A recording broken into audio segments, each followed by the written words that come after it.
Hey y'all, it is Yeager here. Welcome back to the channel. I am today going back for a really quick video talking about the Nikon D80 and F.O.M.O, Camera F.O.M.O.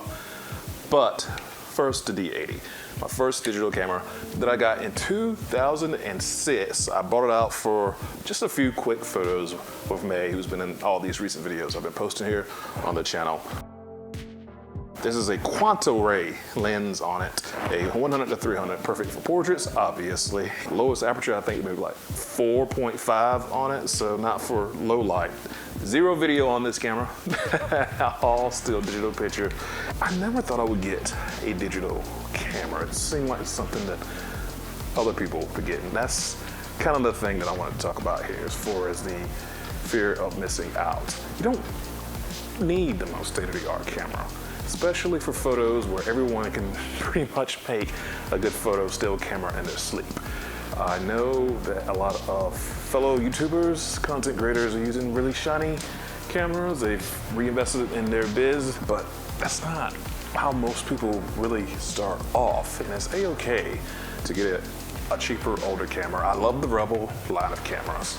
With learning manual settings on a camera, there's nothing that an auto mode will do to ever throw you off. I know the auto modes are great, autofocus is great, but sometimes it has problems doing what it's supposed to do. I learned on a manual camera completely, one of the cheapest ones you could find from my great teacher, Gary Hayes, a Yashica brand's not really a thing anymore either. Somebody was trying to do like a Kickstarter, bringing back Yashica. It's not really Yashica.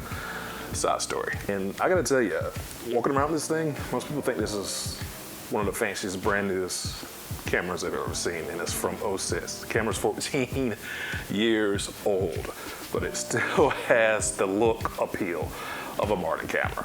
So, if you know, you know. One of the things that burns my bacon, anybody who's trying to down anybody for having older gear or not having the shiniest, newest thing, if you watch this channel or a few other channels, know that manufacturers lie to you about how great their new product is. There's very few times there's a generational leap.